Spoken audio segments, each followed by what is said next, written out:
Hey friends, welcome back to the final episode of Judging 101 Nuts and Bolts from Behind the Tiny Lamp. I'm Damon Brown, and this is episode 29 of the series. And today it's just going to be a very short episode that is not designed to teach anybody anything, not designed to mentor anybody, but is designed to thank you. It is designed to thank the over 5,000 views that we have received on YouTube, to each and every one of you. I was at a competition in Alabama the other day, and 3 of the judges had been watching the series. I was in Massachusetts the week before, just outside Boston, judging, and 3 of the judges had been looking at the series. And so I'm so grateful that that the series has been successful. And I just want to right now thank each and every person who contributed their expertise personally. My absolute sincere, heartfelt thanks go out to Tara Tober, to Anita Krakauer, to Dr. Pete Eklund, to Steve Wooden, to Ben Shrunk, to Jason Johnson, to Mike Weaver, to Sandy Thomas, to Valerie Lipholt-Mack, to Sue Moninger, to Kevin Manley, to Storm Ziegler, to Jill Duran, to Kyle Barker, to Jim Kimmel, to Jennifer Dice, to Jared Norman, to Alan Chapman, to Ann Chapman, to Brett Carroll, to Tori Brindis, to Annette Lehman, to Bubba Bussiere, and to Becky Bussiere. I could not have done this without you guys. Your expertise, your willingness to absolutely volunteer and be part of this Hall of Fame panel has been absolutely beyond my wildest dreams. And I'm humbled and honored that each of you said yes. To all of you that have watched, if you have watched as a fan or a parent of show choir or an alum of show choir, I hope this has given you like a peek behind the curtain to see what judges look for. If you are a competition director, I hope that it has given you a new set of criteria that you can look for as you are assembling and looking for your panels, and the expectations that you should have, that you should honestly demand of your panels in terms of their fairness, their integrity, their preparedness, and their positivity.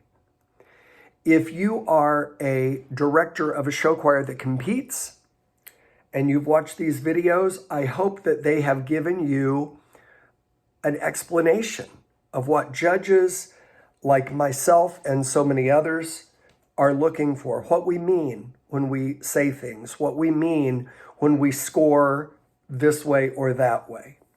That it's provided some analysis, some explanation, some information that is helpful to you in how you interpret scores, how you interpret ranks, and how you interpret comments.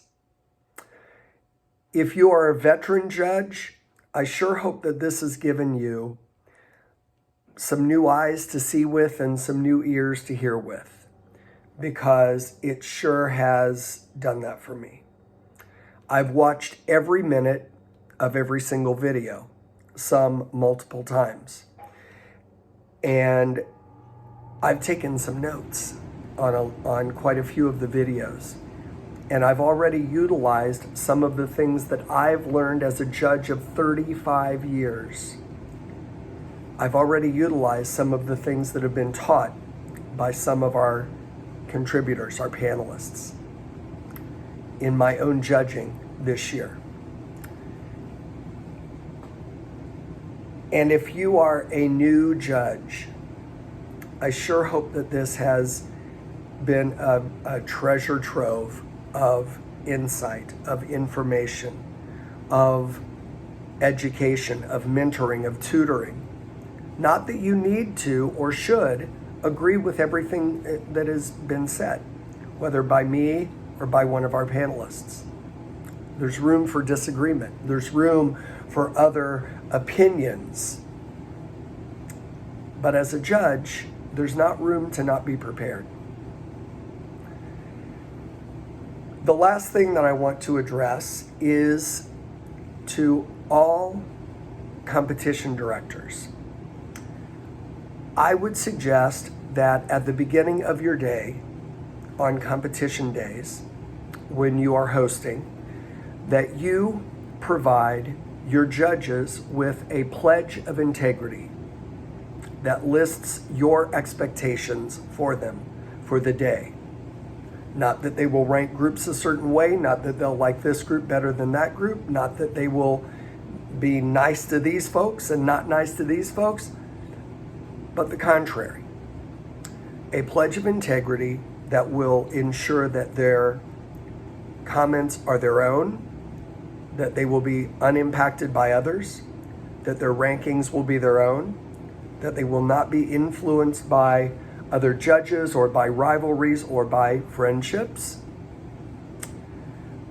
that their scores will reflect a hope to be both challenging and positive at the same time to students, that their rankings will reflect the same thing, and that their comments will be kind, that their comments will not be negatively sarcastic or dismissive or insulting to a director, to a choreographer, to a costumer, to a band. But their comments will be critical when necessary, but will be laced with kindness throughout, positive comments throughout, and that all of the criticism will be said in a way that directors can play for their students. If you would like a pledge of integrity, I have designed one. You don't need to use mine, but if you want to use mine, about 15 or 20 competitions around the country already are. If you would like to use mine, please send an email to Damon, D-A-M-O-N, B, Damon B, at thirstproject.org, and I'll be more than happy to send it to you. Thank you so much for watching Nuts and Bolts from Behind the Tiny Lamp. I think we'll probably be back next year with a few new episodes, maybe another 5 or 6 episodes with some new faces and some new voices and some new concepts and some new things to talk about. As for me, I'm going to be in Cedar Rapids, Orlando, Los Angeles, and New York City in the next few weeks, judging and being a Thirst Project representative for a lot of competitions. And I hope to see you. God bless. Thanks. And this is Judging 101, Nuts and Bolts from Behind the Tiny Lamp. Bye-bye.